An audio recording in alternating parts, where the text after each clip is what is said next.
Welcome to American Education FM, everybody. I'm Dr. Sean Brooks. Ladies and gentlemen, welcome back. Okay, let me start here. Very quickly, and I don't want to spend too much time on this, but you're probably aware that the show has been, we'll call it delayed, on the podcast platforms, certainly the applications themselves, like Apple and Spotify and iHeartRadio and Podbean. That's 100% fine right now. They will be back up eventually. Please understand that this is not my doing. I know who is responsible for this. They're not going to win. It certainly has to do with the local school district and the dumbasses that align themselves with them. Of this, I'm almost certain. So I have sort of some ample proof that would certainly indicate that, at least at the very least, I should say, a number of red flags that would indicate that they're responsible. Because unfortunately, the way that it works is you can lie to these podcast platforms by making a false report and make allegations that are completely unfounded and untrue. And then, of course, they have to respond in kind. And they do by basically telling me to either delete an episode or whatever it may be.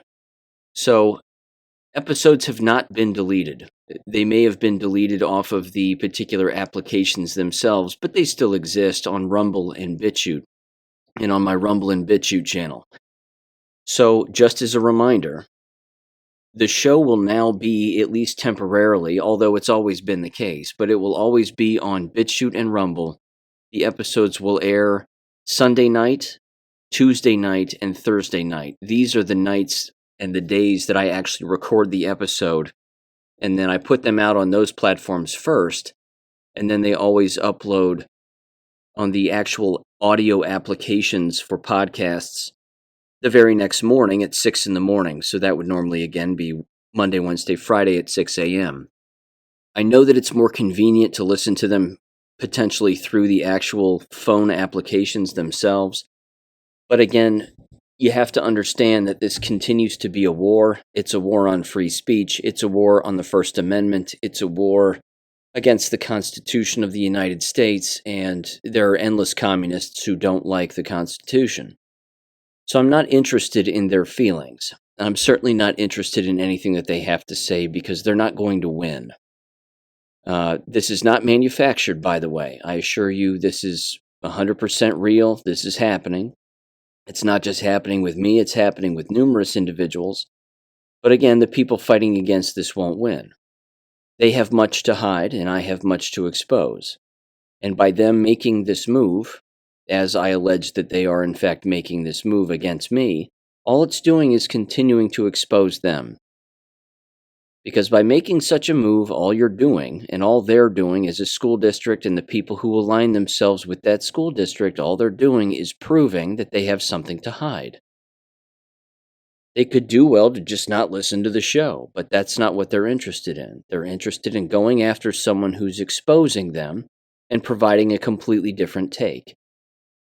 Now, I want to mention this too, which is interesting, I think, and it's a point that I've brought up on the show with regularity, which is it's not an accident that there isn't a podcast or a show specifically dedicated to American education, geopolitics, and the corrupt medical industry and how they all tie together on a episode in, episode out basis, certainly specifically regarding the subject of education.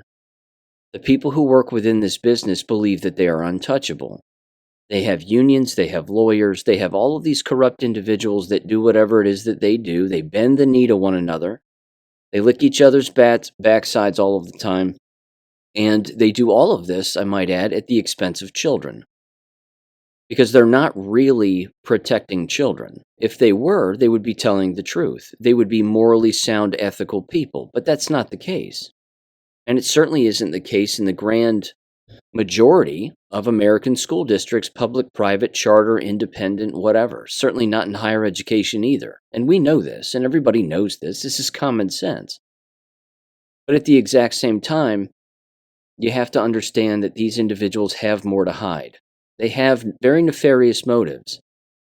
Because again, you would think that they would do well and that they would actually know this, that if you just didn't pay attention to a particular show or a particular person, or you didn't comment on them, and you didn't email each other back and forth about such a person or such a show or such comments, that by not commenting on it, you're actually doing yourself a service, a actual service, not a disservice. You're doing yourself a service because you're not shining a light on what it is that you're doing. But now that you're coming after me and a show like mine, that's all you're doing. You're doing yourself a disservice now because you're showing everybody that you have something to hide. This again is why a show like mine doesn't exist on any mainstream media platform. And it never will.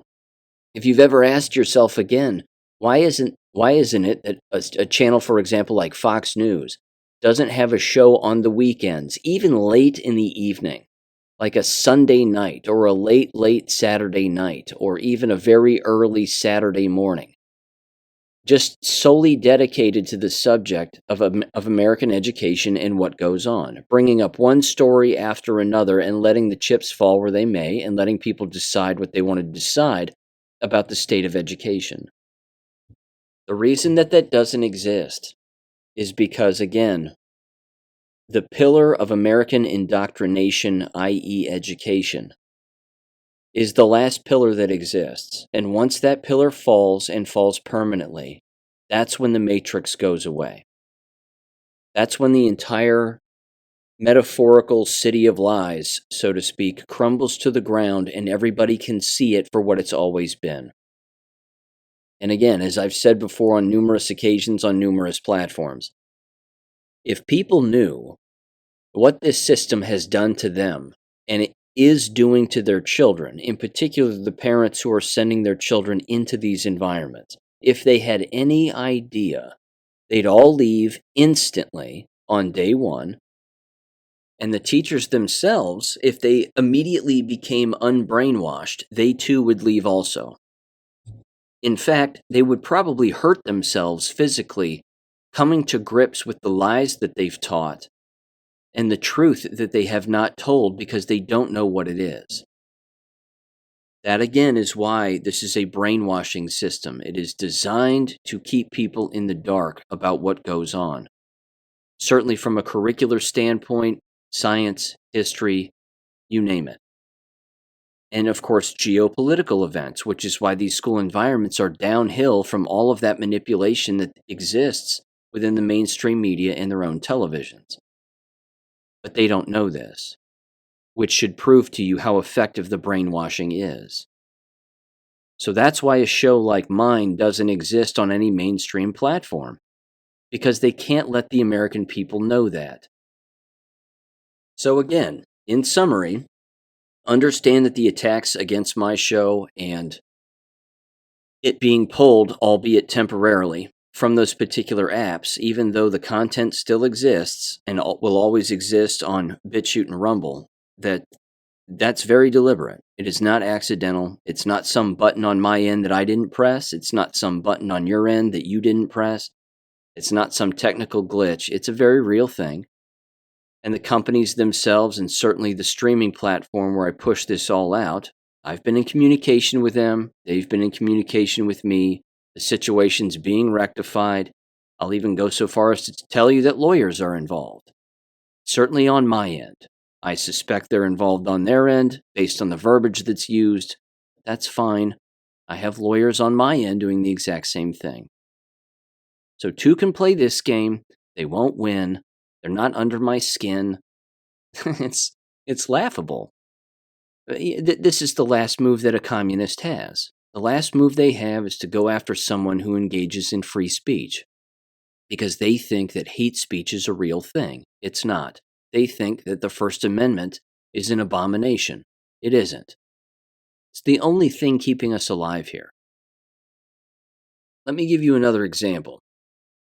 Very recently, just the other day, you had Pavel Durov, allegedly, be arrested by the French government and French authorities for failure to comply with their demands, I should say, regarding censorship of information on Telegram, as he is the chief executive officer of Telegram. But it's not really the French authorities. They are participating in this, but it's really Israel.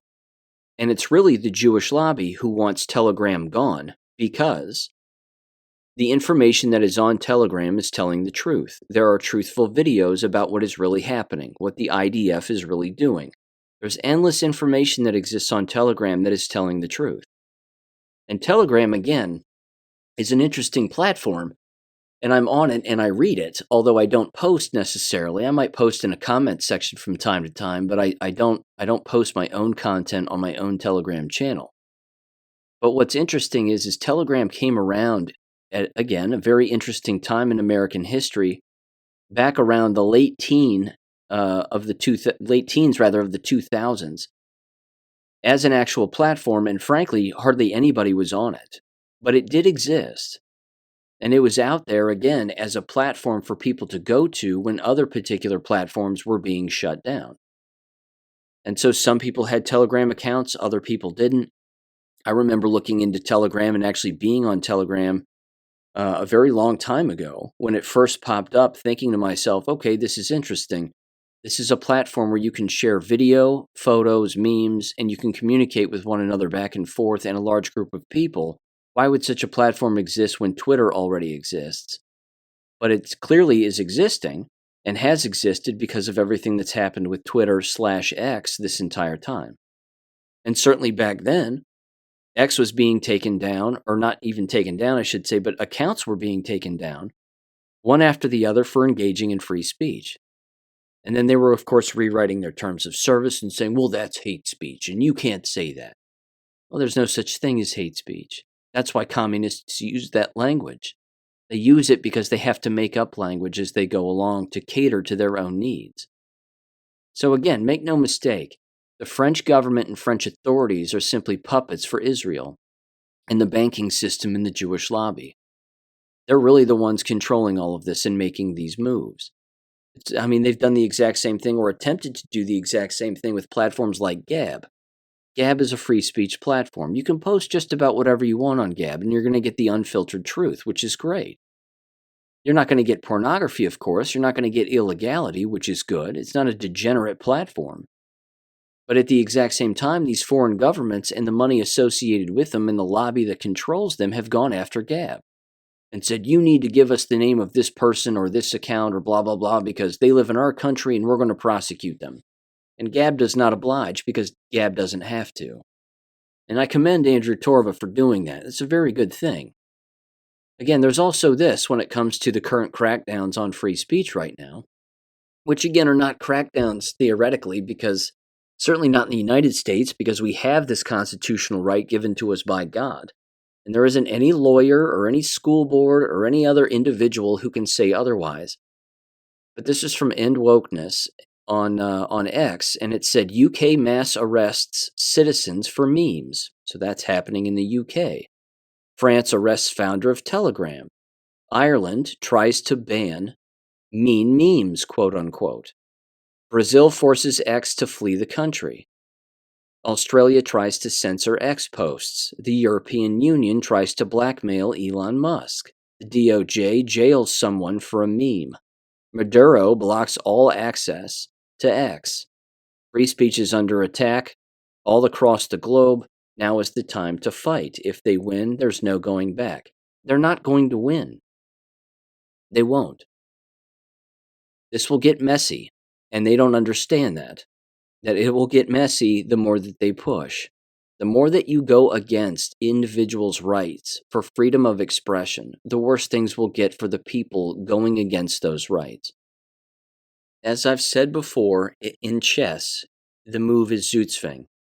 You're putting these individuals in Zugzwang. They don't know what they're doing. They're forced to make a move. They've already lost and they don't know it. And every time that they make a move, the move that they're forced to make exposes them even more as being the losers that they are. So they're being forced to make a move, which is, again, a sign that they're losing, a sign that they've already lost. But every move that they make makes things worse for them.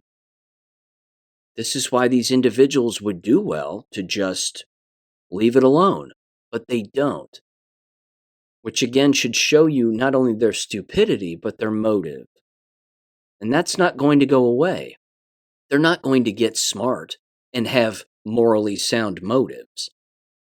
They're not going to reverse course. These people are single-minded and criminally minded. So that's who you're dealing with. And that's who we're up against. That's all. But they're not going to win. It's laughable. They're not going to win. We don't operate on the same plane that they do. We don't operate on the same dimension that they do. They're down here playing stupid little games. We don't play games. We operate on a completely higher dimension. We operate among a higher calling. We have endless individuals, both here and other places, fighting for us and on our behalf. In this dimension and others. And they don't get that. They can't comprehend that, which means they've lost. So there you have it. Again, just as a reminder, the show is always on BitChute. It's always on Rumble. My channels on both are American Education FM. They're always there. Feel free and subscribe for free over there. You'll get an email notification, but I don't trust the timing of the email notifications. So just understand that, again, on BitChute and Rumble, the show airs Sunday, whatever it would be, late afternoon, early evening, same on Tuesday, and same on Thursday. But when you listen, it's completely up to you. And the last thing I'd like to do is simply say thank you for listening. I appreciate it. I got a lot of emails from a lot of listeners, including people I've never even heard from before. And I greatly appreciate it again. I reached back to everybody as best I could, emailed everybody, told them what was going on very briefly, and there you have it. So again, it's always going to be on BitChute. It'll always be on Rumble, and don't worry, it'll be back up on the other platforms in due time. Okay. Let's move on to some geopolitical things as well beyond the previously mentioned. I'm going to get into the Trump and RFK stuff here in a little bit. I think it's good stuff. I think it shows a much larger picture that is, of course, unfolding here, as we've known for quite some time. It, of course, is an election year, so such an alliance wouldn't be an unusual thing, but the timing of it was not accidental. Because, again, no one's talking about the DNC convention anymore, are they? In the blink of an eye, that immediately stopped. And, again, RFK's speech in its entirety I thought was fantastic. He mentioned a lot of really good stuff, including, of course, bringing up weight loss shots and them being poison and Ozempic being corrupt, along with, of course, endless other health ramifications that exist as a result of shot taking, childhood autism, and other illnesses. It's all shot related, ladies and gentlemen, all of it. It doesn't matter the ailment. It doesn't matter the disorder among children. Yes, food is certainly a poison and certainly a variable in this equation. Same thing with poisonous water. Same thing with the chemtrails in the sky and what we're breathing in. There's no doubt about that. But his overall comments about how the entire nation has to become more healthy because the entire industry and government is basically killing us through all of these means. That was remarkably important to hear. And it's been said that Trump should start saying we need to make America healthy again, if he hasn't already said that in some of his speeches, and he certainly should start saying that if he doesn't already. I'm going to kind of bounce around here a little bit geopolitically regarding, again, those two speeches and their now new alliance and a number of other things. But I wanted to go back in time very quickly and mention this. Remember last week, or I guess it would have been 2 weeks ago, when J.D. Vance's plane and Donald Trump's plane allegedly had a malfunction of some kind, either with the door or a fuel pump or whatever it was, and they both allegedly made emergency landings. I'm saying allegedly because I find the timing of that to be very interesting. You have to understand that I certainly believe, as there's ample evidence that it's the case, that these guys have the communications of endless individuals who are after them. And they know fully well, as it's been clearly laid out in Q posts in the past, certainly one famous Q post, that bringing down an airplane with one of them or both of them on it, either separately or collectively, is certainly a move that has been attempted in the past, or at the very least, certainly when Donald Trump was formally in office. But that it's something that the bad guys would certainly want here going forward.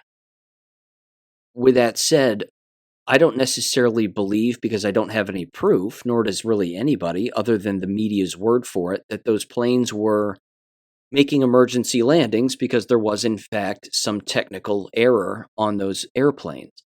What if that's not the case? What if it was simply a shot over the bow of the bad guys, as if to say, we know that you have something planned. We know that you've been communicating about something like this, taking down one of our airplanes. So, look, we just made 2 emergency landings almost in back-to-back days. Please understand that we know exactly that you are interested in taking down one of our planes, and that now the likelihood of you doing such a thing in the future is highly unlikely, even though we have your communications and we have a pretty good idea as to what you've attempted to plan here for us. Hope that made sense, but what if that was basically the message that was being sent from the good guys to the bad guys? It's possible. Again, it's warfare. And every now and again, you would have to take a shot over their bow, so to speak, in order to send a message to them that you know what's going on. It's the old, we know that you know that we know that you know kind of thing. And there you go. So that's my 2 cents on that. I found the timing of that to be rather odd and not accidental. So there you go. Okay. Regarding Trump's comments, I would recommend that people pay attention a little bit more to his speeches and sort of, again, the underhanded comments that he makes in his speeches. He's made some interesting ones in recent days, certainly last week with the number of speeches that he gave. He openly stated in I believe it was his North Carolina speech where he was outside, where he was talking about, or he could have been inside at another location, but it was one of the two. Either way, he made a comment about Israel and Hamas and the hostages, quote unquote. And I found the comment to be interesting because he basically said, well, who exactly is Israel fighting? And I thought all of these hostages were released, quote unquote, so who is it exactly that they're killing? What he's basically doing, and the way that I interpreted that, was he's basically saying there is no Hamas. They don't exist. So all Israel is doing is just killing innocent people. And who's to say that there were ever really hostages? We have no proof. There's no proof of this. Video of people sitting down on the floor crying is not proof that there's hostages. Just like back in the day with Syria, when they were trying to get us to war with Syria and claiming that Syria was using chemical weapons against their own citizens, and the only video that we were seeing on a constant basis were children's faces being rubbed by alleged Syrians wearing blue hats, and their faces are being rubbed as hoses are being sprayed on their faces as if to say they've been hit with chemical weapons, so we're trying to wipe all these chemical weapons off of their faces. There was no proof of anything. It was just a hysteric, panicked video that was clearly manufactured and was put out there by the public, or by them, I should say, certainly the government and those who control them, or the nefarious actors within the government, I should say, or in the country. And then, of course, it was playing on everybody's emotions and put out everywhere. People have to understand that this happens all of the time to manipulate you. It's done constantly. And what Trump said at that speech was basically an underhanded way of saying just that.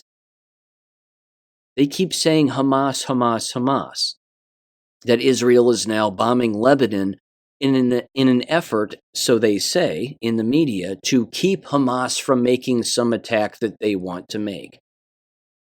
I'm sorry, but there's no proof that Hamas even exists. There's no proof. There is ample proof that the IDF was killing their own people on October 7th. There's proof of that. It's on video. Hamas doesn't have Apache helicopters cutting down people. They don't fly Apache helicopters. The IDF does, though. Again, I've been over this on the show before in numerous episodes in the past, but that right there again, I think is proof that you have to understand that Trump does know what's really going on. He understands that what the media is portraying and what Israel is portraying and what the Israeli government and Zionists are portraying is not really what's taking place. So I would encourage people to understand that, and you can pick up on some of this just by watching one of his speeches. And again, listening to these underhanded comments that he makes, because they're not necessarily written on the teleprompter. But he's telling people things. And I think it's worth certainly paying attention to that. Not to mention, as I've mentioned before, and I wanted to reiterate this again, basically, and just state this again, that a lot of what's going on regarding the percentages and the numbers of who's winning and who's not in the so-called election here, it's beyond evident, I think, that much of the tallying that's going on, of course, is fraudulent from the bad guys' end and the media's end, but over on social media, the tallies could not be clearer that Kamala Harris is getting crushed and is going to get crushed. Which again begs the question, what's going to happen before Election Day, on Election Day, and after Election Day? Is there even going to be an election? That, of course, that theory is being thrown out there right now with regularity as well. What kind of a crisis are the bad guys going to manufacture to delay an election? Blame it on this group or that group. Try to take over power. Again, is the media just going to take it like they took it in 2020 and just gaslight everybody into believing that Joe Biden actually won when in fact he didn't?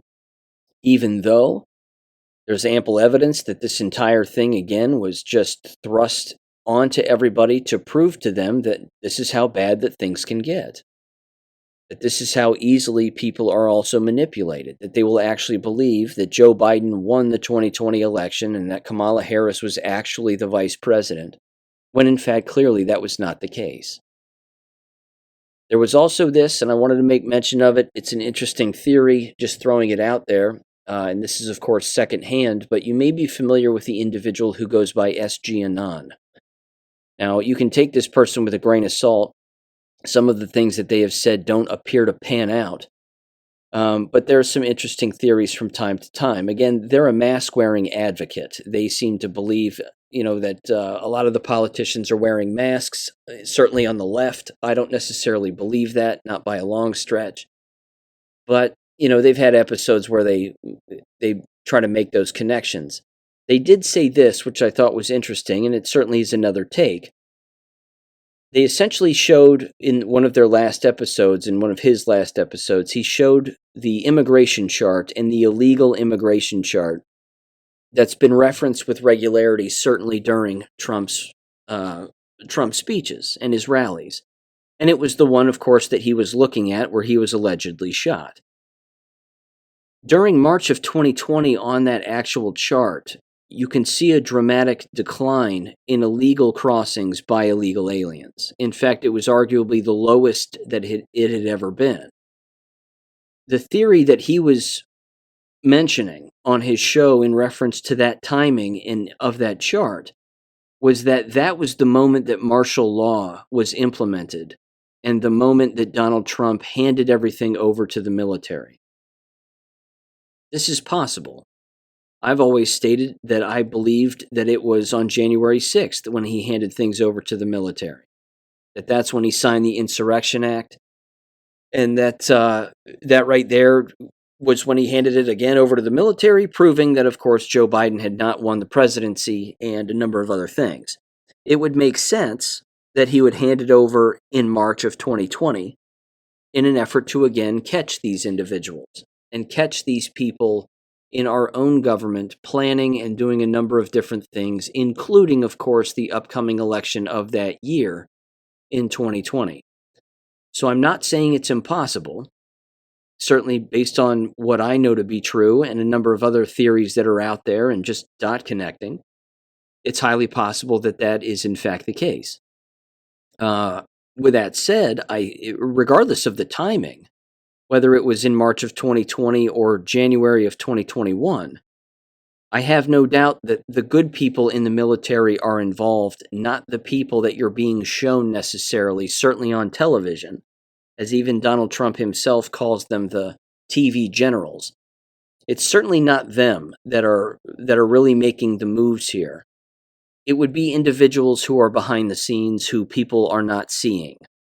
Because if there's a military operation taking place and a sting operation, which there certainly appears to be and continues to be, based on executive orders and law and order manual and a number of other things, you wouldn't be divulging your plans nor vocalizing them if you're trying to catch individuals in the act. And if they've already been caught and the bad guys have already been caught, then you would still want to keep that kind of tight-lipped, but at the exact same time, you could let a few things slip from time to time and not give up the goose, so to speak. So again, it's highly possible that in fact happened. But we also know, again, that they used the COVID lie to do a number of different things, including, of course, they used the COVID lie to keep people where they were and tell people that they couldn't travel. But again, if you look at that multidimensionally, that could be used against the bad guys to keep them right where they are and hand things over to the military to, again, engage in particular movements and catch particular people doing particular things. And again, it's highly possible that that's exactly what was going on and is still going on to this day. I have no doubt about that. Including in that very show, he even brings up that there are individuals at the local level that are constantly being surveilled, right down to town and city mayors and city council members and other individuals.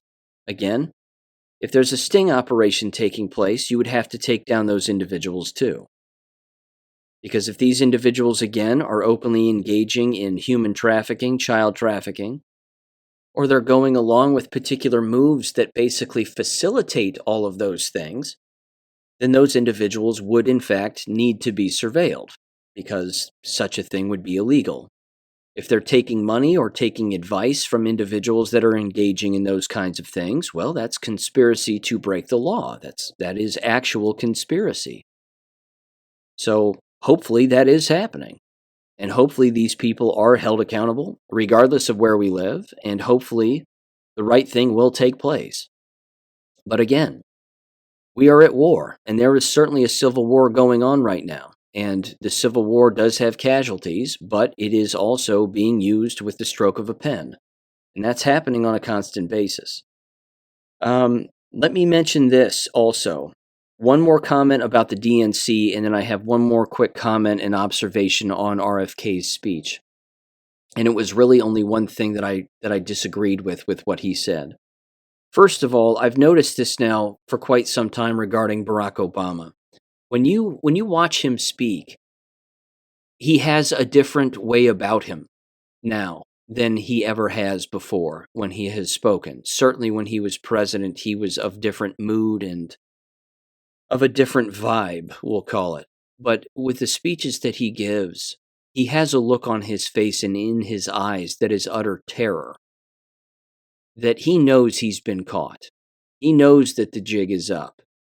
So it's possible that the good guys have already gotten to him, or it's highly possible that they have not gotten to him, but he knows that it's over. There's just a nervousness in his face that is undeniable. He doesn't crack jokes, and even when he does, he's not smiling. He's saying it almost as if this is my last-ditch effort in order to change someone's mind with some joke or some comment, but I'm saying it seriously, and I'm not laughing even though others may laugh. I thought that his speech at the DNC convention was embarrassing, and it just showed more of his panic. He may still think he has influence, but he has none. And again, it's just his entire tone and his mood. He looks like a guy whose back is against the wall, and not in a good way. Certainly not in perhaps the way he might enjoy, but yeah, you get what I'm saying, hopefully. But again, he doesn't speak often, but when he does, pay attention to his tone and the look on his face. He's wild-eyed. and his eyes are wide open. And he's, he looks like he's been caught. I'll just leave it at that. Regarding RFK's comments and his entire speech, which again is worth the watch, he made a comment toward the end where he was stating that the well-being of children, I'm paraphrasing him, but he said that the well-being of children is something that should cross all party lines because everyone cares about children. I disagree with him on this. It's beyond evident that there are endless individuals who do not care about children. You have an entire political party that is dedicated to slaughtering them. And then at the exact same time, you have another side of the proverbial aisle that keeps their mouths closed because the Jewish lobby owns them and they don't get as vocal as they could about the other party wanting to slaughter them. So the answer is no. Both political parties and bipartisanship, quote unquote, will not solve this problem. And when I say slaughter, I mean that. You have individuals that traffic children, as even DeSantis and Greg Abbott have done, and I thought they were supposed to be Republicans. But they've even done that by moving them further into the United States. There are endless missing children at the border who have been, again, trafficked and raped and killed and sold their organs on the black market and adrenochrome and the whole thing. All of that has existed, and it certainly has existed in the past. Who's to say it's still not happening now? And who's bringing all of that up? Are you hearing politicians bring that up with any regularity on either side of the aisle? I'm not. I'm not saying they don't bring it up occasionally, but it's certainly not those on the left. So again, in my opinion, this is not an issue of quote-unquote politics or bipartisanship or just haphazardly saying, this is something that we can all agree on, the safety of children, because everybody has children and everybody cares about children, and that, it doesn't matter about political party. That's not true.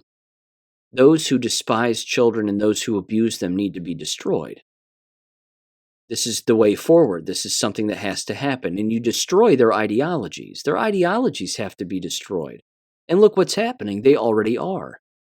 They're flailing about. They're doing what they're doing. They're coming after people who are engaging in free speech and calling out their hypocrisy. And this is happening with regularity. And what move do they have left to do? They just yell, scream, and shout, call you a liar, call you names, accuse you of things, and so on and so on. That should prove that they're losing, but it should prove that their ideologies have to be destroyed first and foremost. Again, we don't have to tolerate evil.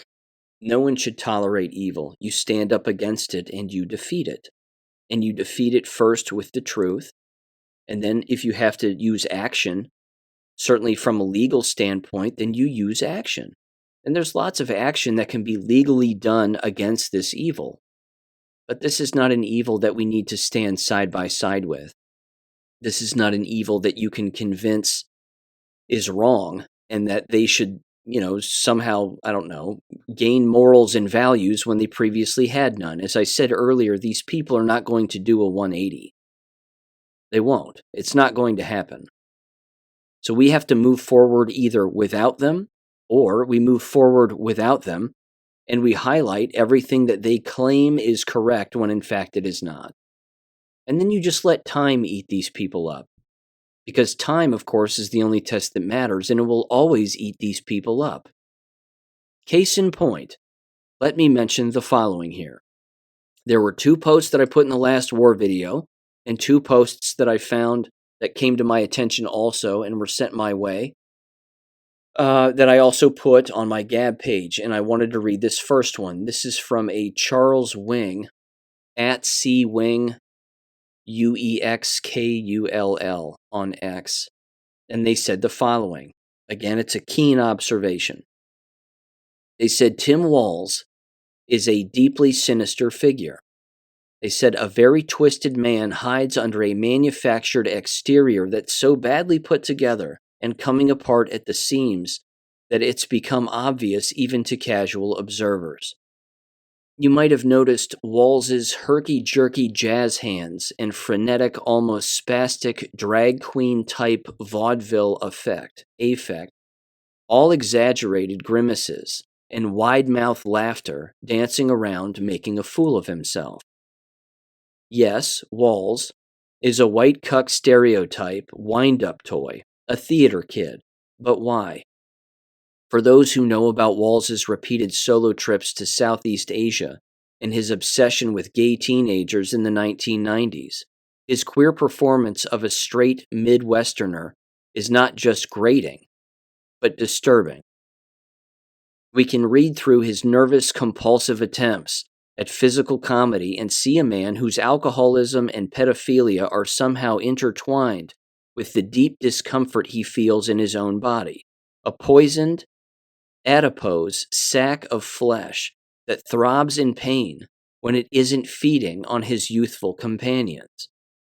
One caught a glimpse of his inner sadism when he jerked his retarded son across the stage at the DNC. I think we're going to find out a lot more about his past between now and November. It's going to be some of the ugliest stuff since Dean Corll, Corll, I guess I'm saying that correctly, and John Wayne Gacy were connected to National Cheese pizza rings in the 1970s. Keep digging, unquote. And again, the behavior that one sees on a stage is indicative of a person's personality. They're dead right on that. Endless people, of course, were saying when he grabbed his son's hand and yanked him closer toward him in a rather violent manner. People were instantly saying if again, he does that to his child on a stage with endless witnesses, what does he do to him in private? What has he done to him in private, physically? This is a question worth asking. Here's another one. This was another post on the Chan boards. Again, time will tell. It's not me saying this. It's just, it's other individuals and it's food for thought. It was dated the 22nd of this month in August, 2024. They said the following. It was titled, "Here's Your October Surprise." It said, "Insider here, Coach, quote unquote, Walls, was longtime friends with the notorious philanthropic pedophile Jerry Sandusky. There's at least one known audio recording taken by a second mile staffer, an aide to Jerry Sandusky, in the locker rooms of Beaver Stadium, which includes voices of Walls and Sandusky. Sounds of rhythmic thumping and moaning of adolescent boys can be heard. Even more interesting, evidence linking Walls to the disappearance of Ray Frank Grieker, if I'm saying that right, Gricar, exists, they say.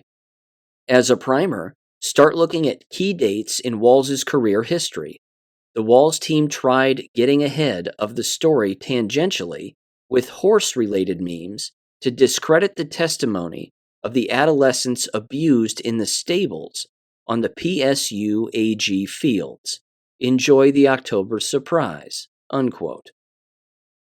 I'll simply say this. As I've said before and as you know, these people don't enter these positions or get these positions because they're ethically sound and morally sound. They are blackmailed. It is the only way you typically end up in these situations. And even as Julian Assange has said, when asked by Megyn Kelly, why can't you find any dirt on Donald Trump? He simply looked back at her and said, because there is none. Which means they had to manufacture it. They had to make up, again, all that Russia stuff. All of it was false. Because they didn't have anything authentic. Him cursing and making an accurate term on a whatever that was, Inside Hollywood or whatever show that was, with that one weird dude. That Hollywood lackey guy on that bus, saying that you can pick women up by the crotch, okay? He wasn't lying. If you think about those comments and you go back to those comments, that was just being used to embarrass him by twisting a rather actually serious point that he was making, which is that women in that industry can be taken advantage of. Not that they should be, but that they can be, because they're more interested in fame and fortune than they are self-respect. That was really the larger point in that entire comment, which I think a lot of Americans picked up on at the time. But the people who end up in these positions and have been lifers and work their way up the political ladder, so to speak, the non-outsiders, as even people would call them, these people are blackmailed. They've either done something wrong with money, kids, women, drugs, you name it. A combination of all of that. It's not an accident. It's always been this way. I don't think it's been this way back when the founding fathers were around, but it certainly became this way, and it certainly became a tool that would be used against individuals, certainly in the 20th century and 21st century to a great extent. Certainly with the advent of technology and tracking devices and a number of other things, but there you go. So, time will tell with old Tim, but I always wondered why they called him Coach. Why is it that they're calling him Coach? Again, is it because is he there just to cheer everybody on like a coach might, or is there another connection there? A Jerry Sandusky coach connection? Who's to say? Time will tell. Okay, moving on. Again, speaking of voter fraud and just kind of revisiting this very quickly, this was from Just the News. In fact, let me mention this first. This is from Kyle Becker the other day, having to do with Arizona and registering legal citizens. It says, breaking, in a massive win for election integrity, the Supreme Court has upheld Arizona's law requiring proof of citizenship to register to vote. The voter registration law will immediately go into effect ahead of the upcoming November election. Good. That's a good thing. Doesn't mean illegals won't vote. It doesn't mean that people won't let illegals vote. That will certainly happen, and hopefully those people are brought to justice, and the book is thrown at them. So there's that. There's also this. This is from Just the News. Texas AG Ken Paxton launches probe of groups allegedly registering non-citizens to vote. Yes. This has been happening for quite some time. Numerous states. Hopefully that work continues and these individuals are again brought to justice and the book is thrown at them. There is also this. This is from Fox News. Ohio State Secretary says 100 non-U.S. citizens voted in recent elections. Begins process to prosecute. Long-running audit in Ohio found hundreds of non-residents registered to vote. Good. Not good that they're voting, but good that they got caught. Now throw the book at them. And make sure you tell everybody who quote-unquote registers people to vote that they're going to get caught. And that the people who are doing the registering are going to get caught. And they're going to be thrown in jail too. Let's make this abundantly clear among the masses here. Okay, a few more geopolitical things here, and then I'm going to slide right into education and provide a bit of a history lesson, an accurate history lesson. We all like those, don't we? Because of all of the lying that goes on in American K12 schools, and certainly at the university level. But first of all, you're probably aware that there have been some knife attacks in Germany where a few people lost their lives and were stabbed to death by illegal aliens, of course, of Arab descent, allegedly. And then same thing in the UK with a video of an illegal African stabbing a white man in the throat. And I don't know what has happened with the white man since. It's a graphic video, but again, this is a problem. As long as these neighborhoods and these individuals tolerate this kind of behavior and the legal citizens tolerate this kind of behavior, you're going to be in deep trouble because there is a war. There is already a world war going on right now. With all of that said, I think that it proves that even among the victimized citizens in these countries that they don't know that there's a war going on because, again, in both of these situations, in both Germany and the UK with these two stabbings that took place, you're talking about individuals who are out and about in the evening hours after the sun has gone down, and they're just walking around. Now, I don't recommend people do that. not during a war. I don't recommend you walk around at night just 'cause, not paying attention to your surroundings, or, well, I have the freedom to go out with my family to dinner and we're going to do that and that's just how we conduct our lives. Well, if you live in a foreign country and you're not living in America, and even if you do in plenty of places in America, that's not a good idea. Because again, we're at war here. And for individuals who can't legally obtain a gun and use it against people, they're using knives. And of course, innocent citizens aren't always walking around with knives to defend themselves. They're trying to talk their way out of a particular crisis or a conflict. You can't talk your way out of this when the person on the other end of that knife wants you dead, and the person holding on to it wants you dead. There's no dialogue you can have. Your liberal debates with them won't work. And that certainly has been proven to be the case time and time again here. So again, the person who got stabbed in the throat in the UK turned around and tried to confront the individual while pushing his child in a stroller. Again, you can't do that. There's no amount of conversing with these people that's going to change their minds about not wanting to kill you. And in Germany, it was a diversity festival, ironically, of all places and of all things, where these individuals were killed. Are we learning yet? Are we picking up on this? This is a problem. So let me mention this then. There's something that's taking place here, again, even from an observational standpoint, that has to be brought to people's attention. And I've mentioned this before on the show, that you have to use your eyes and look around you and see what's taking place on a constant basis and remain vigilant all of the time. And you can see our surroundings changing. I came across this particular post again from an individual who claims that they spend time at truck stops and noticing people at truck stops, whether they are a traveler or what have you.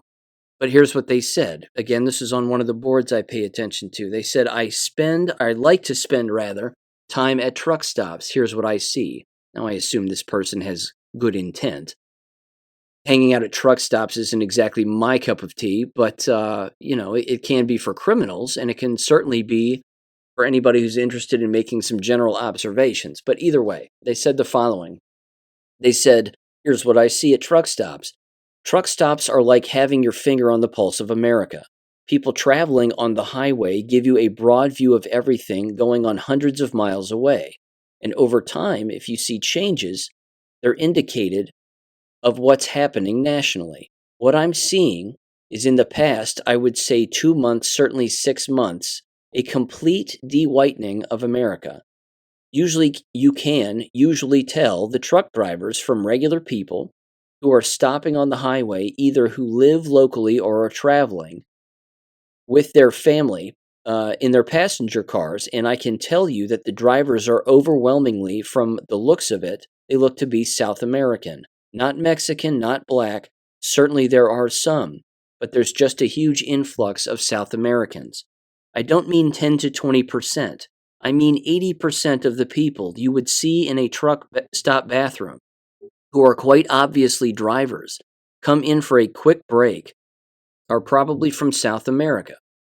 And they said probably another 20 to 30% are black. These numbers are rough, so they don't add to 100%. Whereas even as short as 6 months ago, you would have seen a majority of the drivers be white in your classic American truck driver type that's drastically changed in the last few months. I really do mean in the last few months. Similarly, the travelers are much higher percentage South American. Now, of course, truck stops are often the place that a lot of Mexican landscapers stop, and there's a steady ratio of those that has probably been the same for the last 2 years, where they're coming in on their landscaping or their plumbing. It says, are their home exterior working trucks, and I think there's a largely been Mexican for quite a while, or they've largely been. It says, but the huge difference is the drivers, and the lesser scale of difference, but a very sharp increase in the number of passenger car riders that are South American is just extraordinary. The 20 million that have crossed the border can be in traveling through truck stops. And I'm usually in areas that are in the South that are traditionally 95% white European Americans. So we're not talking about just some parts of the country, we're talking about everywhere, unquote. I have no doubt about that. We're being invaded. We have governors who are trafficking these individuals across the highways and from state to state and across state lines. We have, good Lord, quote unquote religious NGOs and Jewish and Catholic organizations and so-called Christians doing the exact same thing.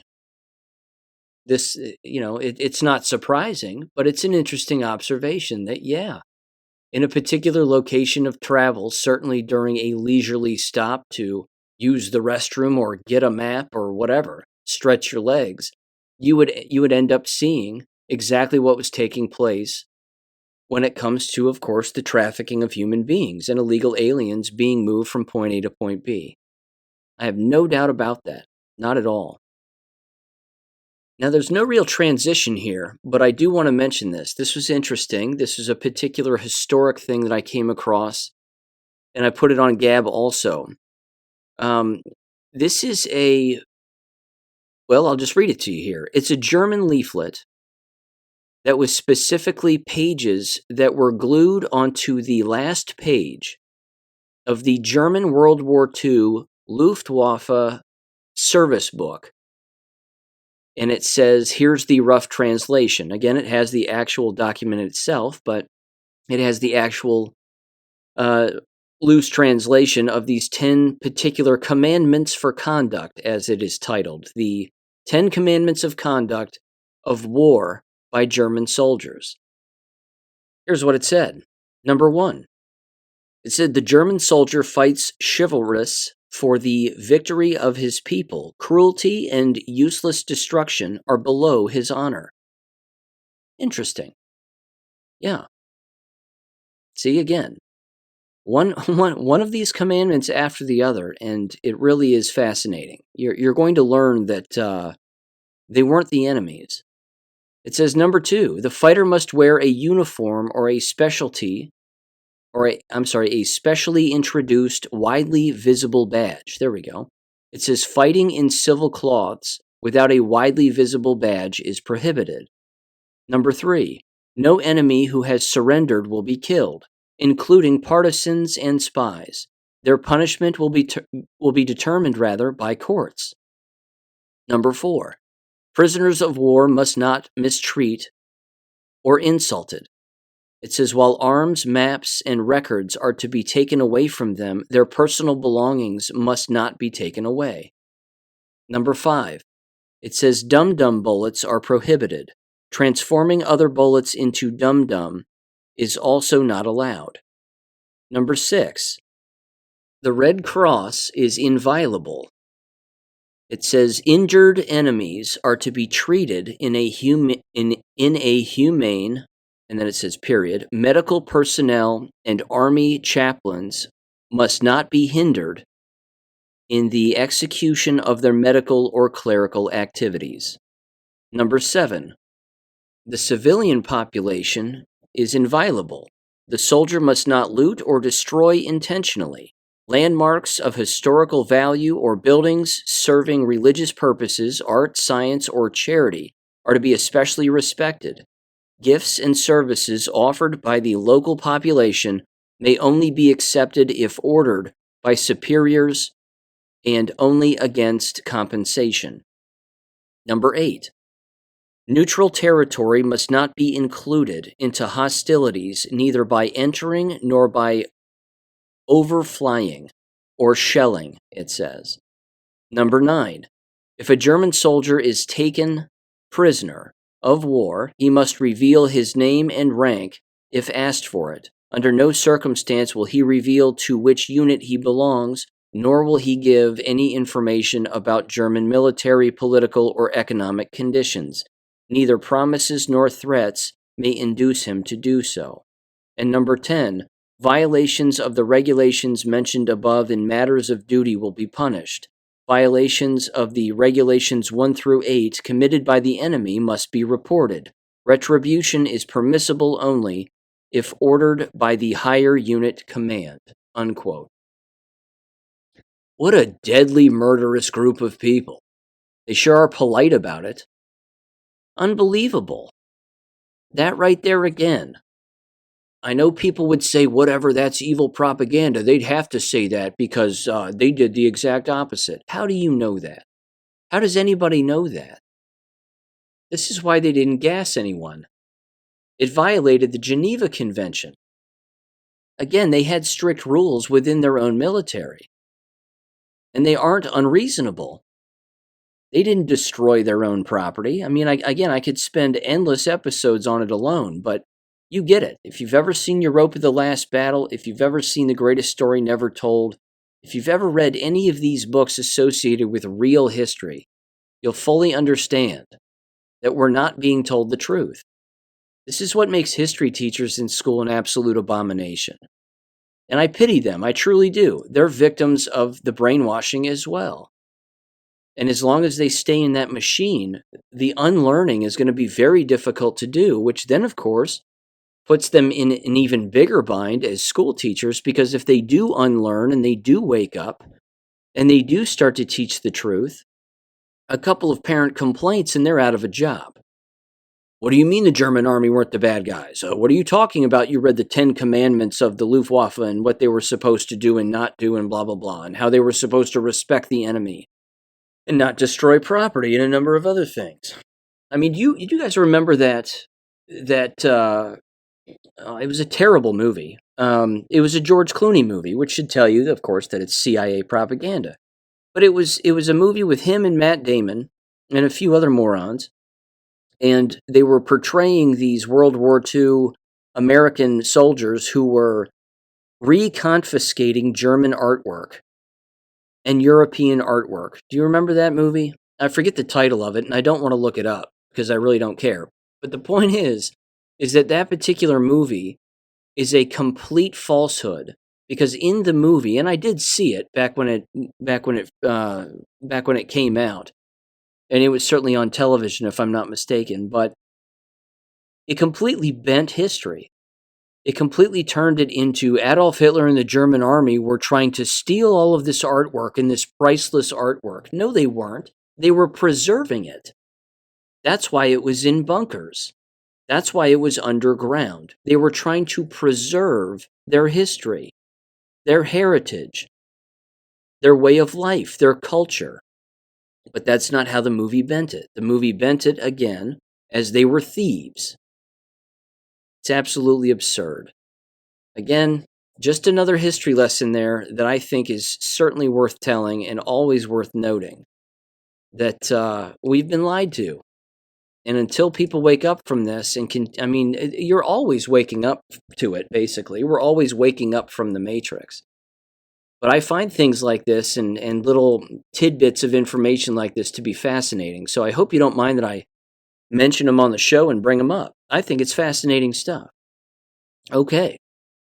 Now on to other education-related things here. I came across this. This is absolutely hilarious, certainly from a corporation standpoint. And this was a particular memo or an email that went out regarding the company Activision, which is a video gaming company. This was titled, or rather, let's see, well, it was a newsletter of theirs, I should say, and this was dated on August 16th of this year, 2024. It says the following. It says, quote, "Team, we have some new news, quote unquote, to share. Going forward, we'll be changing the name of our group from DE&I, Diversity, Equity, and Inclusion, to quote unquote, Inclusive Growth, to represent the dynamic and strategic work of our team is doing to bring inclusion and equity to our people, candidate, game development, and creative processes across the business." It says this change to use inclusive growth, quote unquote, also better reflects the dynamic and amazing audience that plays our games today, and ensures we are growing in the right ways with our community. It says this adjustment does not impact one of our core values of championing diversity, equity, and inclusion, DE&I. It says this work and value remains critical to our culture. This change simply better reflects our strategic people and business opportunities as we look to our future.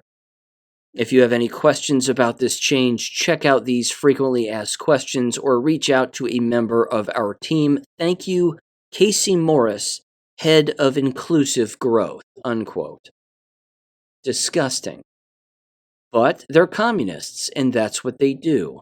They change words, they manipulate their own language because it grows out of favor among many individuals, and they think that if they change it, then they can hide it. Well, they're not hiding it anymore. It's called now inclusive growth. So this is the funny part. The funny part is you're going to see this basically just flow downstream into numerous avenues of work life among numerous corporations and certainly the public zeitgeist and the education business as well. They'll continue to use diversity, equity, and inclusion, I guarantee it. Or they'll move the words around and acronym around as they have in the past, where they'll call it equity, inclusion, and diversity, or EID. They just can't stay on the same page because, again, it loses favor in the public eye. It becomes stale. And as I've even highlighted on the show before, when individuals bring this up, and they even bring up the pronoun usage and all of that stuff, it's an instant job killer. I mean, these people, again, who use this made-up communist terminology, they have no idea who they're actually speaking to. They're not even paying attention to their surroundings. I find it absolutely laughable. And again, to sort of refresh your memory, you may recall that Brockton, Massachusetts, in that whack job school district, they had a vacancy on their school board. And they were, of course, making a quick little interview process regarding candidates who wanted to fill that position. And one of these individuals, a female, she was the only female running for the position, at least if memory serves. And she got up there and she goes, "My pronouns are she, her." That was her introduction. Her introduction was her pronouns. This is the whole DEI lie. And they all looked at her and they were like, "Okay, thanks." And then she didn't even pass the first round of votes. And that was it. Again, a person like that who falls for all of this communistic, satanic language and all of this just made up nonsense, again, they have no idea what their surroundings are. They have no idea who they're talking to half the time. So, my God. I mean, again, if this is changing at the corporate level, it's only a matter of time before they start to manipulate these words yet again at the education level. No doubt about it. There was this story too, found this kind of interesting. This is on greatawakening.win, having to do with a Texas school district. It says the following: Texas school district bans pronouns that do not match birth certificate. This was from Breitbart. It says a Texas public school district has decided to prohibit the use of pronouns that do not match students' biological sex, regardless of their pronoun preferences or gender identity. The controversial policy that the Keller Independent School District adopted will require teachers to refer to students with pronouns correlating to the gender on their birth certificate, Fox 4 reported. The rule also states that parents must be alerted if their children request to go by different names or pronouns at school, and that parents must write a notice granting permission for schools to call their students by alternative names or pronouns. What a waste of time. I mean, what a waste of mental time and energy. It says students have protested the policy, with one high school senior saying the district was prioritizing a political agenda, quote unquote, during a public comment session. They said, quote, "Every day I walk into a school and myself and my peers are suffering. It seems like more and more the school district is prioritizing budget cuts and a political agenda over the health of its students," said Kennedy Schultz. Every single time. Madison Hickman, every single time, another senior, called it hate, quote unquote. They said, quote, "You're creating an environment where fear and isolation might just become the norm for our most vulnerable students." I've never heard the word vulnerable more in my entire life either. Have you? In relation to school-aged children, they're just vulnerable. It's such a vulnerable age. Vulnerable. I honestly, talk about these people not hearing themselves. It says, "I hope this brings you the kind of community you're striving for, one where conformity, rather, is valued over compassion. Hate is not a killer ISD value," she said. Fox 4 also reported that the American Civil Liberties Union, of course, ACLU, every single time, sent the district a letter of concern warning it that the policy is discriminatory because the board passed it anyway. It says Keller ISD also found itself in controversy in 2022 when it pulled dozens of books from shelves for review, including the Bible. The liberal snake eats its own tail yet again. They can't get on the same page. They're outlawing pronouns but creating permission forms for if people want to be called by their pronouns. It's just dumb. The whole thing is stupid. I can't, I can believe it. So I'm not going to say I can't believe it because I certainly can. This is the mind frame of these individuals. Where do they find time to actually teach? Is anybody figuring this out? I mean, it seems like a lot of effort. Let's see.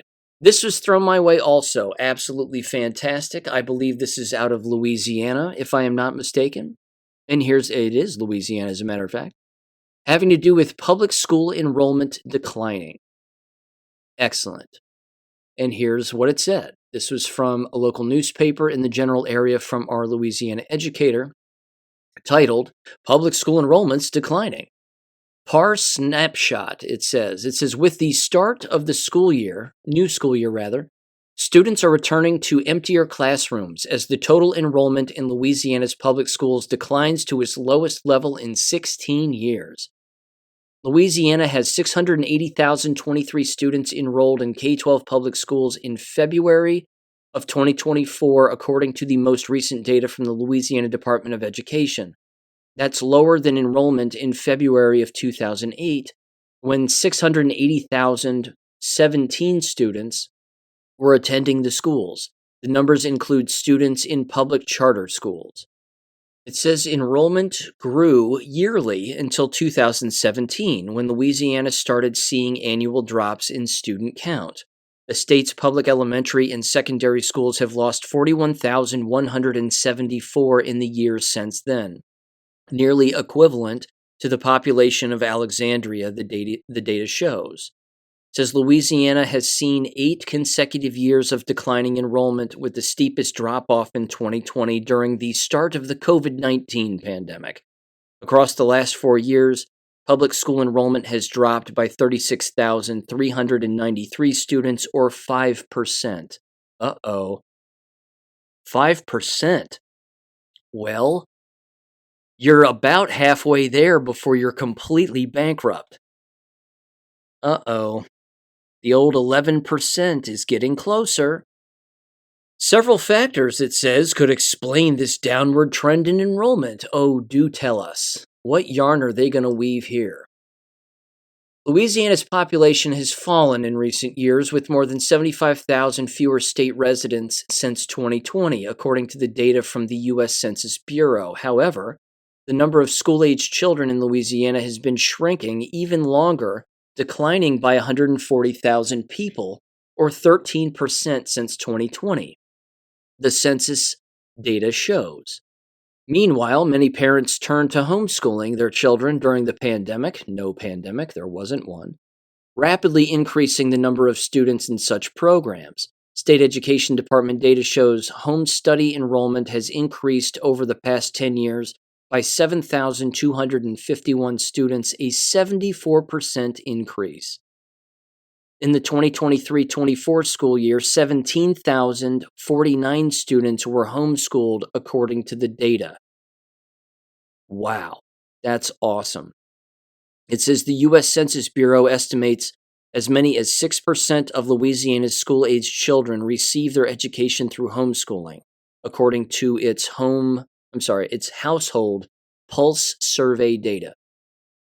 It says public schools aren't the only ones losing students. While private school enrollment has returned to pre-pandemic levels with roughly 110,000 students in attendance, the number of non-public school students has fallen across the last decade.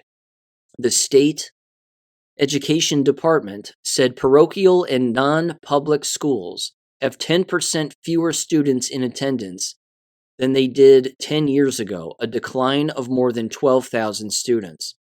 Of the more than 650,000 students enrolled in Louisiana public schools, Black and white students represent similar percentages of the population. Other minority students account for the remaining 16% of enrollment. As of February 2024, Black students had slightly surpassed white students in enrollment numbers, making up the largest racial group attending Louisiana public schools. Hispanic students were the only ethnic or racial group to grow in, hang on just a minute, let me pull up this next one here. To grow in enrollment, there we go, over the last seven years, with a 59% increase. Yikes. Almost 4,000 new Hispanic students have enrolled in Louisiana public schools yearly since 2017. About 73% of students attending the state's public schools, about 495,000 children, are classified as economically disadvantaged. Louisiana law defines students as economically disadvantaged if they are eligible for food assistance programs for low-income families, Medicaid, reduced-price school meals, or other government-finance programs for needy families, or an English language learner whose first language is not English. Well, that's basically everybody then who's invading our country, is it not? Do you see how, I'm sorry to interrupt, but do you see how this is going to collapse the entire system here? This is bringing it down because it's in their own laws and their own policy. They have to take in illegal aliens, and then once they do, if English isn't their first language, which it isn't, they have to give them assistance. So everything is free. So the food is quote unquote free. As we know, it's never free. It's just a burden on the taxpayer. And it's going to continue to be. This is astounding. But again, we've laid it out here on the show. This is it. This is what's going on. Let's see here. It says, even if they are identified rather as homeless or a migrant, or are rather incarcerated or have been placed in state custody. So they're considered economically disadvantaged if they fit into one or all of those categories, which means then they qualify for endless free things. It says PAR snapshots provide information on trending topics in Louisiana. Unlike PAR commentaries, snapshots do not offer recommendations. PAR is a private, nonprofit, nonpartisan public policy research organization focused on pointing the way toward a more efficient, effective, transparent, and accountable Louisiana government. PAR was founded in 1950 and is a 501c3 tax-exempt organization supported by foundation and corporate grants and individual donations. More about PAR at www.parlouisiana.org. Well, there you go. That is an excellent look, though, at the law, certainly in Louisiana, and what constitutes an economically disadvantaged individual or student within a building. And again, it's essentially everyone, unless you are of middle class or wealthy and you're white, or even not white. But if you are an illegal and English is not your first language, or apparently if you've ever been incarcerated, you're entitled to free stuff. Go figure. Again, this is something that the system is not going to be able to fix, and this is not something that the people within the business are going to be able to fix, let alone grasp. They just aren't. It's incredible. Speaking of things they can't grasp, get a load of this. Here's the last education story. My apologies, too. This is from the Gateway Pundit, but it says, students left without bus service as Massachusetts funds buses for illegals. Yup. More buses bussing around illegals, and they don't have enough money, or enough buses rather, to bus the actual students who are supposed to be going, who are actual legal citizens. It says last week the parents of 150 students from the Stoughton Public Schools, a school district outside of Boston, were informed that a lack of funding and a shortage of buses and drivers have left them without school bus service. It says, according to the Boston Herald, the news comes at the same time that the state has started paying for the buses of students of more than 200 migrant families. A letter sent to the parents from Superintendent of Schools Joseph Batia read, I'm saying his name right, quote, finalizing the bus routes and the list of students riding the bus is one of the signs the start of the school year is near. Unfortunately, the upcoming 24-25 school year, 150 secondary students who signed up to ride a bus were not able to be placed on a bus. Those families not receiving bus transportation were notified this week. Those receiving bus transportation will receive their bus postcards this week of August 19th. It says, quote, we understand the feelings of disappointment and frustration this causes for the families who did not receive bus transportation. We feel it is important to explain this situation to all of our families to allow you to better understand how we arrived at this point. Oh, I think we know. I think everybody knows. You're letting illegals go in place of natural-born citizens. It says the letter cited an increase in bus transportation applications, but budget restraints resulted in the district having one fewer bus than the prior year. It says Fox News notes that there is no requirement in the state of Massachusetts to provide transportation for students in grades 7 through 12, but the district is required to provide busing to students living in hotels and shelters. Ah, there you go. Oh, my. It says the funding for these two buses does not come from our operational budget. It is inaccurate to suggest that these children receiving busing is for the reason yours did not. If we were not receiving the funding from the state for the students living in hotel shelters, we would not be able to have these two additional buses.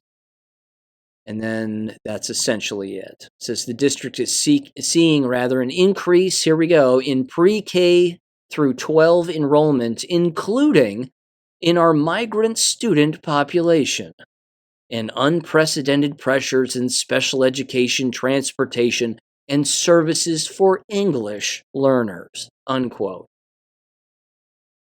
They're doing it by their own hand.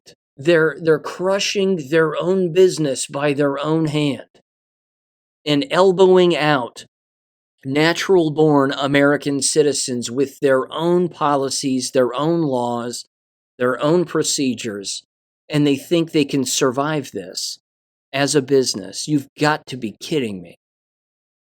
There's absolutely no way. There's absolutely no way. And again, at the exact same time, you have endless school districts openly stating, as I've said before, and as you've heard out of their own mouths on this show, openly stating that they're looking for less white teachers to hire and more quote-unquote people of color. Well, they're going to get their wish. If they keep flooding the business of education indoctrination in America with illegal aliens, they'll get all the people they can possibly handle. And then, as I've said again in previous episodes, well, that's going to drive out Americans because homeschooling is going to increase and no one's going to want to send their children to a school that exists in their own town or city when it's filled with people who don't speak English. Because that's not going to be safe then for the English-speaking individual who natively speaks English. It's amazing. But these people aren't figuring this out. Or they don't care. It's one of those, I suppose. Anywho, jab-related things now. There's a couple of things and a potential positive in all of this. Keep in mind, though, again, you're going to hear the term virus a few times. As we know, they don't exist. So when you hear the term virus, of course, just think poison, because that's essentially it. This was from globalresearch.ca, and it was titled, FDA confesses Zero scientific evidence of monkeypox virus or contagion. Not even a genome found by anyone anywhere. It says the same as with the imaginary avian influenza virus and SARS-CoV-2. Correct. Now, you may have heard also that Anthony Fauci allegedly has West Nile virus and was being treated in the hospital. There's no such thing. There's no such thing as West Nile virus. There is only you being ill from injection and or the shedding of that injection to or from other people. That's it. Even Karen Kingston, of all people, is getting some of this wrong. She's even out there saying, this monkeypox that. They're working on, that the enemies are working on some kind of a transmissible virus that can be transmitted from person to person and become an even bigger contagion and blah, blah, blah. Why is she saying all of that? I mean, yes, it's true that they're trying to create more biological weapons that are in fact more easily communicable from person to person. There's no doubt about that. But again, there is no monkeypox. There is no avian flu. There is no West Nile virus. These are side effects from being jabbed with the COVID bioweapon. That's it. Which, by the way, reminds me, I've brought this person up on the show before, Diane, the physics girl, quote unquote, on YouTube. Her husband, as you heard me say in a previous episode a number of weeks back, live streamed her in her bed, lying in her bed with a mask on her face and in the dark primarily and bedridden because, of course, she's jabbed the bone and has VADS. Apparently, during that entire live stream, they raised $150,000 for quote-unquote research into quote-unquote long COVID. You can't make this up. This level, again, of brainwashing is absolute next level. I don't... It's a head-scratcher every single time. I even got in the comments section and I simply said, you're killing your wife. Stop doing what you're doing. There is no long COVID. She needs to get outside. She needs to ground herself, take ivermectin, hydroxychloroquine, vitamin D3, liposomal vitamin C, mineral water that's rich in silicon. Same thing with clean spring water. This is what she needs to be doing. She needs to be eating meat. She needs to be moving around, not, sipping on teas and withering away in bed. He's killing his wife. But these people don't even reach out. They don't even ask questions, and they aren't curious. And, of course, the sad part also is that YouTube will delete my comment and my suggestion to save a person's life. So what does that mean about YouTube? I mean, they're complicit in the murders of endless people because they're deleting comments from more knowledgeable people on what's really going on. It's such a state of affairs, and it's not going away. But there you go. Again, there is no monkeypox. These are all symptoms, even, shingles, for example. Show me a doctor who can really determine the difference between shingles and monkeypox. And they'll give them a monkeypox test, which is also fraudulent, and it'll come back positive. And then send that patient home believing they have monkeypox, when in fact they probably don't. It could be stress-induced or jab-induced shingles. It's nuts. This was also from the Gateway Pundit. FDA approves fresh round of COVID vaccines, but Americans simply aren't interested. Good. That's good.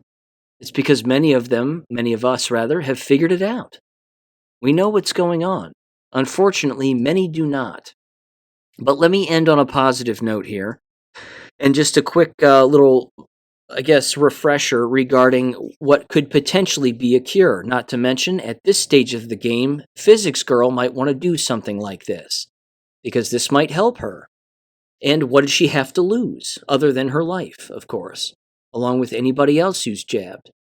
This was on the Died Suddenly X account and it said the following: breaking, tobacco nicotine destroys nanobots in shots. Now, I put this particular post in the last war video along with alleged microscopic video of tobacco being added to the actual shot juice itself, on top of what appears to be the self-assembling nanotech inside of the actual shots, and then eating it up and dissolving it. But either way, here's what it says. It says, quote, this was again the post on X under the @died_suddenly_. It says, quote, a new study by microscopists with La Quinta columna have shown that the, quote, self-assembling entities found inside Pfizer, Moderna, and most recently dental anesthetic are totally destroyed by a nicotine mixture derived from steeping tobacco in distilled water.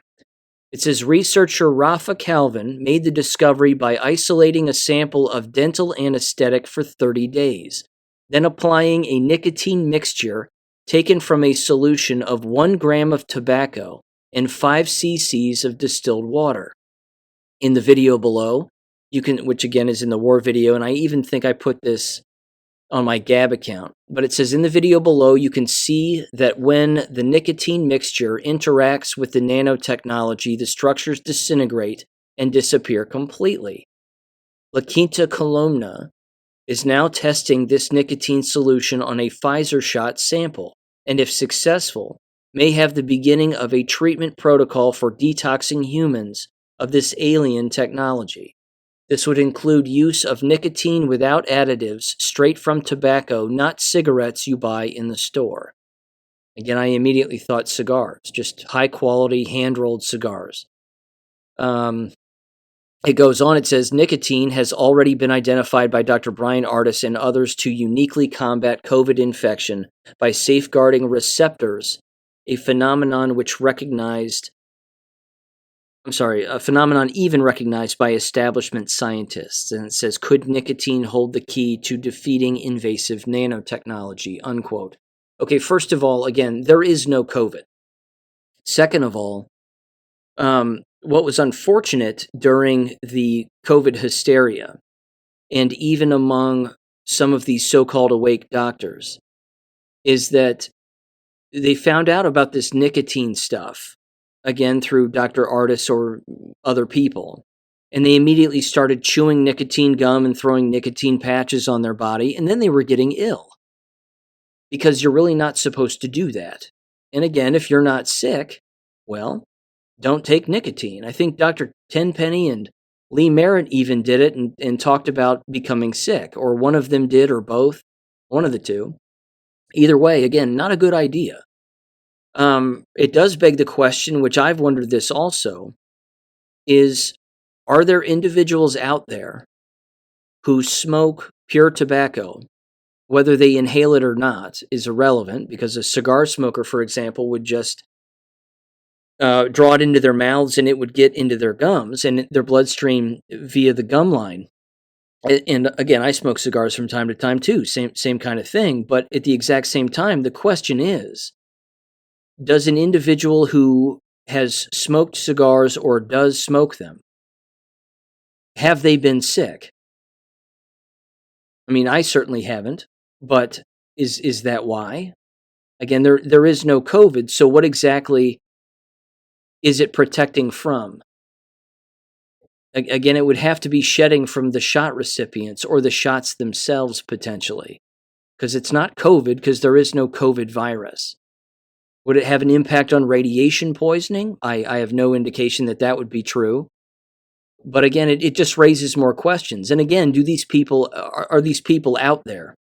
Do you have, again, even jabbed individuals who are regular cigar smokers, and yet they've never gotten sick or never become ill as a result of even being jabbed? And again, is it the tobacco itself in the cigars that is having a positive impact on their body to the point where they're not becoming ill because the nanotech has been disabled in some way? I'm not sure. I just think there's a lot of interesting questions with this. And again, if you're talking about a tobacco tea and drinking a tobacco tea of 1 gram of tobacco steeping for, it would have to be, I would say you would want to steep it for upwards of 15 minutes, 10, 15 minutes in 5 cc's of distilled water and then drink it. I guess you could give that a try. I don't necessarily recommend swallowing tobacco tar, which is what that is. But if a person wants to give it a whirl and they're ill all of the time and they want to see if it does anything, although that'll probably make you ill, swallowing all of that, make you vomit anyway.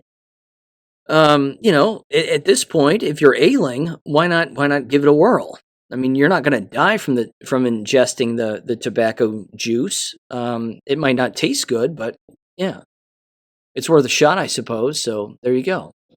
Either way, that was over on the Died Suddenly X account, and there you have it. Again, I'll try to follow up with that if I can in the future and see if any results actually come from this. But I got a lot of questions with it, and we'll see what happens. Okay. With that said, ladies and gentlemen, thank you all for listening. As always, I do appreciate it. You're good people. You're loyal people.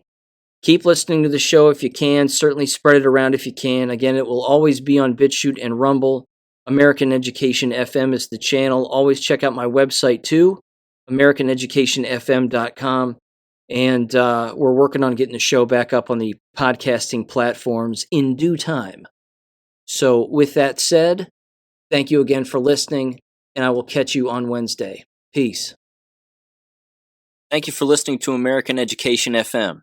Make sure and check out AmericanEducationFM.com for more information. Take care and God bless.